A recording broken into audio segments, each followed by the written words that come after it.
थकित को शांति का वचन। भगत सिंह के द्वारा। फरवरी 21।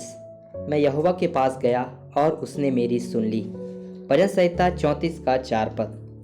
भजन संहिता 34 का 5 पद में हम पढ़ते हैं, जिन्होंने उसकी ओर दृष्टि की उन्होंने ज्योति पाई। इसका अर्थ है कि वे दीप्तिमान और प्रकाशमान हो गए थे।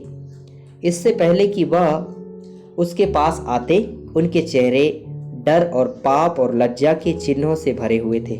हर पापी विचार, शब्द या कर्म के द्वारा से अपने चेहरे पर एक बदसूरत और शर्मनाक निशान लाता है। हो सकता है कि आप इसे आरंभ में ना देखें, पर बाद में यह दिखाई देगा।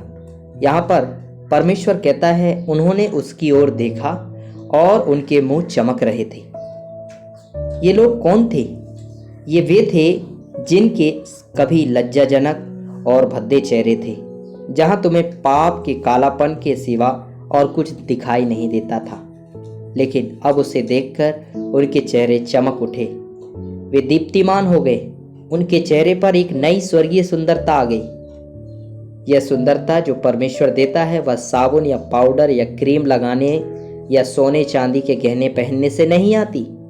कुछ लोग कितने मूर्ख होते हैं। उन्हें लगता है कि ऐसी चीज़ों के उपयोग से वे सुंदर बन सकती हैं। वास्तव में इस तरह वे कुरूप हो जाते हैं। यह केवल तभी होता है जब हमारे डर दूर हो जाते हैं और हम विश्वास से अपनी परीक्षाओं पर विजय प्राप्त कर लेते हैं। तभी हमारे चेहरे परमेश्वर की महिमा से चमकते हैं। जो लोग दाऊद के पास बुड़बुड़ाते, कुड़कुड़ाते और उदास चेहरों के साथ आए थे, उन्होंने अब अदुल्लाम की अंधेरी गुफा में भी दाऊद के चेहरे को चमकते देखा।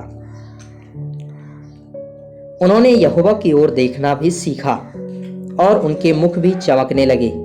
उनकी गरीबी और बीमारी के बावजूद उनके चेहरे पर दिव्य महिमा और सुंदरता चमक रही थी। भजन संहिता के पद 4, 16, 17 और 19 में हम देख सकते हैं कि भजनकार कई कष्टों से गया, परंतु जब वह यहोवा के पास आया और उस पर दृष्टि की, तब उसका सब भय छूट गया। उसके सारे कष्ट और दुख दूर हो गए। अगर मेरे पास आपकी बात सुनने का समय होता, तो आपके पास मुझे बात करने का समय होता और आप मुझे अपनी सारी परेशानियां बताते। लेकिन सुनो, मुझे अपनी परेशानी मत बताओ। उन्हें अपने पड़ोसियों या प्रचारकों या किसी और को नहीं बताना। वे आपकी सहायता नहीं कर सकते, भले ही वे कर भी सकते हों। परमेश्वर के इस जन दाऊद ने अपने मित्रों को आजमाया और उन्होंने उसे विफल कर दिया। उसका योनातान नाम का एक मित्र था जो उससे बहुत प्रेम करता था और वह राजा का पुत्र था। जबकि उसने उससे सहायता पाने का यत्न किया, लेकिन वह नहीं कर सका और दाऊद दूसरे राजाओं के पास शरण लेने गया और उन्होंने भी उसे निकाल दिया। अंत में वह कहता है कि उसने प्रभु को खोजा। दूसरे शब्दों में, उसने प्रभु को देखा। फिर उसने कहा, अब मुझे ना तो दुख होगा, ना कोई परीक्षा और ना कोई कष्ट होगा। वे सब चले गए हैं। देखो, यहोवा ने मेरी सहायता की है। उसने मुझे मेरे सारे भय से छुड़ाया है। भले ही वह अभी भी पहाड़ की गुफा में रह रहा था और वह अभी भी उन्हीं कठिनाइयों में था और अभी भी साल द्वारा उसका पीछा किया जा रहा था। वह विश्वास से कह रहा था, मैंने यहोवा को ढूंढा और उसने मेरी सुन ली।